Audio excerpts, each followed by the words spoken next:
up? So we're back with another vlog. So we're going to Barkerville, which is a 9-hour drive, and along the way we will be traveling through history and understanding the history of Canada before the final stop in Barkerville. So our vlog this week will be a little bit different. Basically, we'll be talking about the Canadian history and going into each decade and telling you guys what happened in our magic school bus. Don't worry, if you don't like our idea, well then just unsubscribe. Yeah, but if you do like our idea, please comment and subscribe down below. Start off, we will travel to 1497 in Canada's history to meet John Cabot. John Cabot is a merchant explorer who first claimed Newfoundland for England as the first European voyager. Cabot is pretty important because he is going to bring a lot of resources to the country. Let's go talk to them. Oh, meu Dieu, who's this stranger in this land? What do personally come from? Thank you for stealing our cod industry, taking it away from the Aboriginals and giving it to the English. Oh my gosh, guys, this is not clickbait. Jacques Cousteau is taking over Newfoundland and on behalf of France. Oh man, the rivals England and France are fighting over resources. This can't be good. Let's watch. Let's watch. Look. Oh my gosh. Oh my gosh, what are they doing? Here. Take it. Par la grâce de Dieu, je réclame cette terre pour le roi et le pays. C'est notre terre, la Grande-Bretagne, vous allez descendre. Oh, c'est pas possible, le gouvernement, je suis not be responsible. Now we're in July 3rd, 1608, when Quebec City was founded by Samuel de Champlain, which is the capital of New France. We are finally here on July 4th, 1634. Charles Riviere is an economic and cultural hub of the region. He founded Quebec City, which became the second permanent settlement in New France. Old Montreal was founded by mostly immigrants coming from France, led by Paul de Monsigny in May 1642. Oh, hey there, Mary. I was just reading something very interesting. It says Hudson Bay Company was formed, which created a monopoly over the region known as Rupert's Land. This was on May 2nd, 1670. Finally, the Great Peace of Montreal between New France and 40 First Nations is finalized on August 4th, 1701. Now we're on April 11th, 1713. This is the War of Spanish Succession, ended because of the Treaty of Utrecht. France cedes Acadia to Great Britain and reclaimed some British territories in Canada. Oh my god! The shot at British! Oh my gosh, I'm gonna get shot and die! Don't throw out resources. Our fish is our fish, our furs are our furs. What we get, what we deserve. Those resources belong to us. Mary, I think we need to get back to the bus. Oh my god, I don't want to die! Many months later. So much later that the old narrator got tired of waiting and they had to hire a new one. I see Canada to the British and withdraw from the country. That looks like the French and British are signing the Treaty of Paris. Oh my gosh, do you mean the one in 1763? What about the Aboriginal people? What do they do from getting this war? This is the issue to this day because the government still cannot seem to be responsible enough to acknowledge the First Nation people. But I think it's getting better because of the Truth and Reconciliation Commission of Canada. Me too. During the Constitutional Act in 1791, it has divided the province of Quebec into Upper and Lower Canada, which is known as modern-day Ontario and Quebec. Whoa, guys, people look more civilized. Look at their clothes. We must be in 1837 when the Canadian citizens fought against their government, right? Yeah, in fact, there were 5 reasons why Upper Canada and Lower Canada had problems with their governments that led to rebellion. Yeah. First, many Canadians were frustrated with the region's political reform. Yep, and secondly, the rich, fertile lands were only owned by the royals or rich people, and now farmers are barely surviving. Exactly. But on both Upper Canada and Lower Canada, the citizens wanted responsible government. In Lower Canada, the tension between the English and French were getting worse in the economic and political sphere. In Upper Canada, the insurrection against the oligarchic government of the British colony of Upper Canada created rebellions. It's snowing! Oh my gosh, guys! It's snowing! It's snowing! Okay, anyway, these followers of Upper Canada and Lower Canada had their leaders who were in control over the rebellions. The leader who led the Upper Canada was William Leon Mackenzie, and he planned to overthrow the government. the leader of Lower Canada was Louis Joseph Papineau, who cared about how the revenues and colonies were spent. Wait, Angie, I have a good idea. Why don't we just kidnap the both of them? Why are you kidnapping them? You're crazy. Because last time John Cabal and his friend ran away from us, and I just don't want to stop them from continuing the rebellion. Okay, fine. I guess that's reasonable. Exactly. Yeah, from what I know, I thought the rebellion happened in Lower Canada because of the irresponsible use of funds by the government. In Upper Canada, Mac was angry with the Family Compact. Why is every major conflict that we've been caused by irresponsible government and fighting for resources? Guys, I see Papineau. I'm gonna go kidnap him. Get over with me. Come here.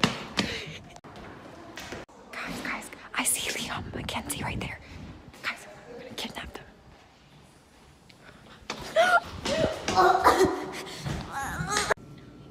Get me out of here.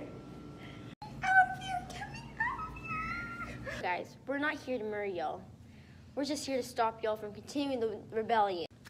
I know you hate the Roman Catholic Church, I know you hate the British and the government, but 325 people will eventually die if this continues. Why should I follow your demands? I'd rather die. But you gotta think for the majority. Our society is not fair. It should be a republic. Why should we starve and the rich should control us? I know you don't want a patronage system, but it is important to consider the innocent lives of their surveillance. We are willing to sacrifice everything for a responsible government. Fine. We will let you pursue your dream. 2 hours later.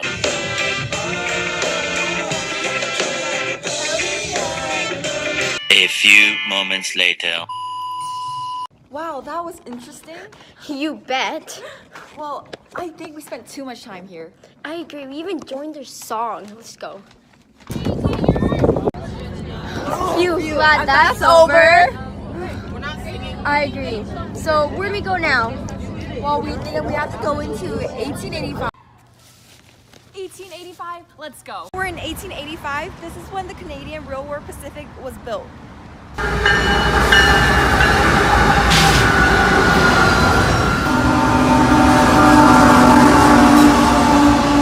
This was a promise to British Columbia upon its entry for the Confederation. But why was it built though? Well, it was to physically unite Canada and the Canadians from the coast to coast. And the building of the railway is considered to be one of Canada's greatest feats of engineering. Wow, actually? Yeah, you didn't know that? No. Wait, Angie, we're in 1898, where the gold rush was the Upper Yukon River. Mary, maybe we should just get some gold. Wait, before that, we need to know what happened during this year. It was part of the video, remember? Oh, Sure. well, yeah, I guess that's true. Well, the Golden Yukon attracted many prospectors in the area. There were 3 prospectors, George Washington Carmack and his 2 Tagish partners. They were Skookum Jim Mason and his nephew, known as Tagish Charlie. Whoa. Well, their discovery actually led to the Great Gold Rush of the late 1890s, at the peak of which the nearby settlement of Dawson grew into a city of some 25,000 people, I guess. Mary, what are you doing? Mary, I think my feet are getting tired. Can we go back to the bus? Oh, okay, let's go. September 1st, 1905.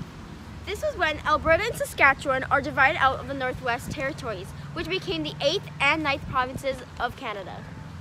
Wow, guys, this time challenge just keeps... Oh my gosh, careful! This time challenge just keeps on going. Where are we now? Wait, we should...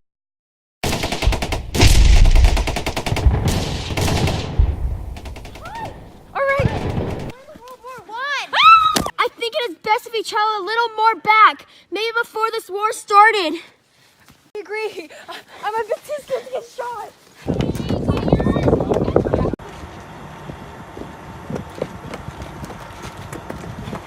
Okay, now let's find someone and ask what's happening. Okay, I'll go look for someone. Okay, look, there's two ladies over there. Hi. Hello? Excuse me? I just wanted to ask, why does everyone look so worried? You didn't know? There was assassination of Franz Ferdinand, the Archduke of Austria-Hungary. Yo, bet. Apparently there's a Serbia group called the Black Hand, and apparently there's gonna be a war. Everyone's freaking out. Insane when the news leaked. No kidding, I could tell everyone seems so eager to go in their homes. Mary, this is what our teacher was talking about that assassination of Franz Ferdinand. That sparked the World War I. Well, yeah, that isn't what caused it though.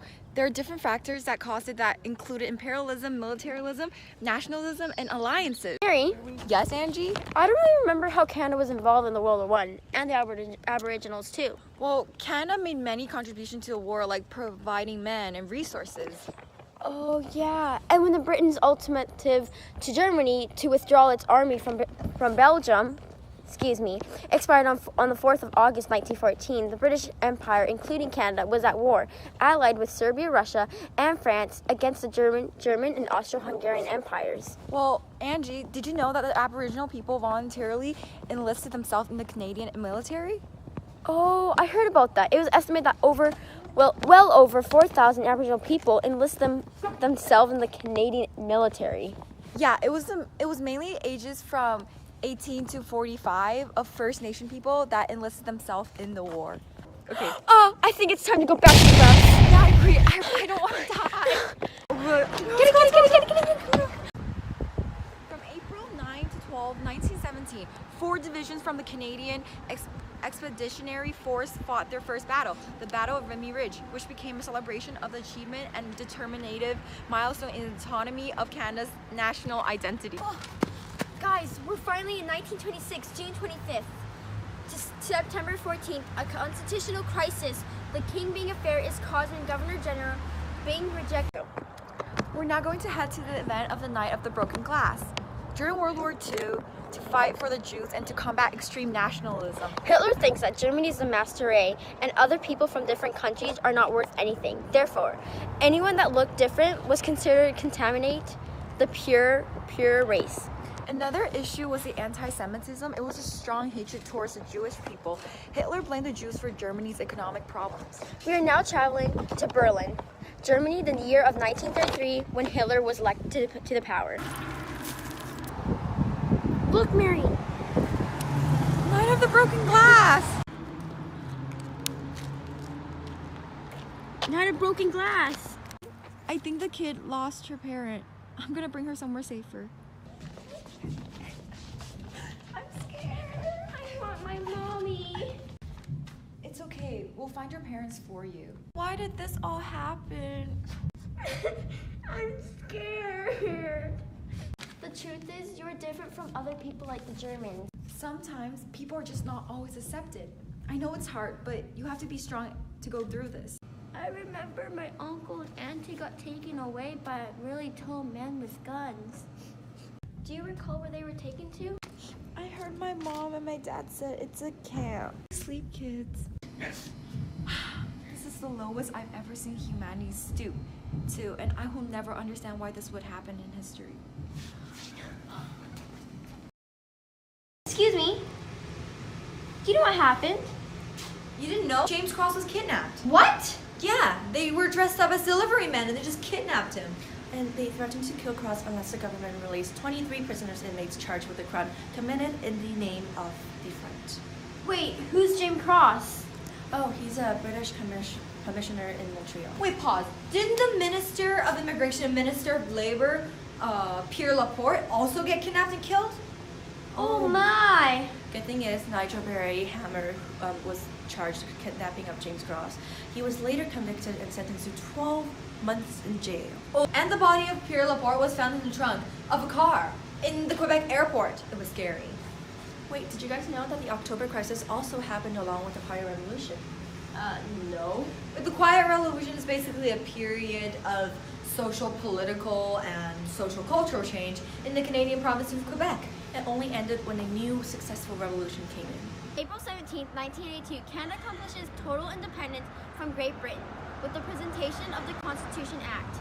This includes the Charter of Rights and Freedom by the Royal Proclamation. eternity later. On July 2nd, 2005, the Civil Marriage Act is to legalize same-sex marriage in Canada. So guys, we're coming to an end of our vlog. We're gonna return home on our bus and Magic School Bus? Yeah, Magic School Bus. And we hope you guys enjoyed our video. So like and subscribe and stay tuned. So we'll see you next week. Bye.